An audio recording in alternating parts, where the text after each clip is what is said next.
traffic that plays on the Yankees and the Mets in the makeup game, the game that was rained out.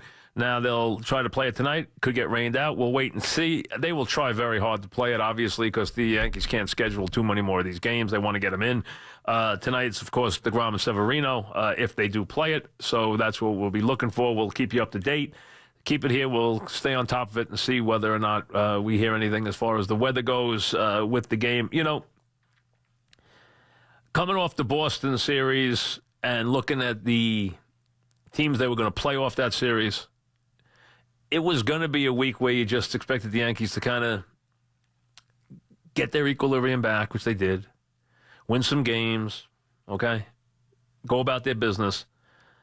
You can't panic about a team that is missing a couple of its key components. You can't panic about a team that has still, for the season, played 6:30 baseball. You have to realize that you're in a year where you just have to own up to the fact and just realize that you're in with a runaway train. And prepare yourself that you're going to play a wild card. I mean, let's be honest. And, you know, you're chasing a team that's 85-35. To put it in perspective, after 120 games, the 98 Yankees, who we measure everybody against, were 90-30. This team's 85-35. The team that a lot of people think was as good as any team that played, a team that was an absolute invincible juggernaut, was 90-30. This team is 85-35. So that's what you're chasing. And, you know, you can win and, you know, knock a week off, and they just continue just to knock off the games day after day. You know, there's a lot of weak teams. There's some teams that are just, you know, when you're dealing with teams like the Orioles and the Red Sox, I mean, and the Royals and the Orioles, teams like that have, you know, and the White Sox, who have won anywhere from 35 to 40 games, depending on the team. I mean, those teams are not going to beat these teams. That's all there is to it. If they beat them once, okay. They beat them once in a series, that's a big deal. I mean, so the chase for all intents and purposes was shut down when Chapman did what he did in Game 4. I mean, that ended any real serious thoughts of anything positive other than, you know, an utter collapse, which clearly is not happening. So you have to readjust your perspective to what the season is, what you think the season can be, and just attack it from a different position. That's all you can do. You have to make the most. Does it make it harder? Yeah, it makes it harder. Does it make it impossible? Of course not. That's the way you have to treat it. There's nothing else you can do. That's the way you're going to play it. That's the way you have to treat it. As far as the Mets, hey, we know what it is. What's the difference? You know, if there's anything that gets anybody interested, good. If there's any storyline, good. We all know what it's about. It's just about getting this thing over and living with it as, you know, much as you possibly can, finding some interest or intrigue wherever you can, and getting through it. And then we get to the football. And the thing you have to really guard against, and you saw a lot of it this week, is you cannot overreact to what you see in a preseason game, because you got to remember, it's just, there's nothing real about it. I mean, that's all there is to it. Not anything real about it. So you've got to just realize it's not going, you know, don't get all thrilled about it. Don't get crazy about it. And just keep it real and don't make any outrageous or outstanding declarations about it. And there's been too much of that's gone on. Now, with that said, you know, I made that point the other day, I tweeted something that said basically, hey, do not react to a game played at half speed with limited lineups and teams not even, you know, putting anything in terms of an ingenuity into the game plan. And then I said, doesn't matter. Sam Darnold's the guy. Sam Darnold's the guy for this reason. There are three things, and it's not going to have anything to do with the preseason games. That's not going to be where this job's won or lost. This job's going to be won or lost on three parts for the Jets. The Jets have to answer three questions in their own mind to give him the job. Number one, can they protect him?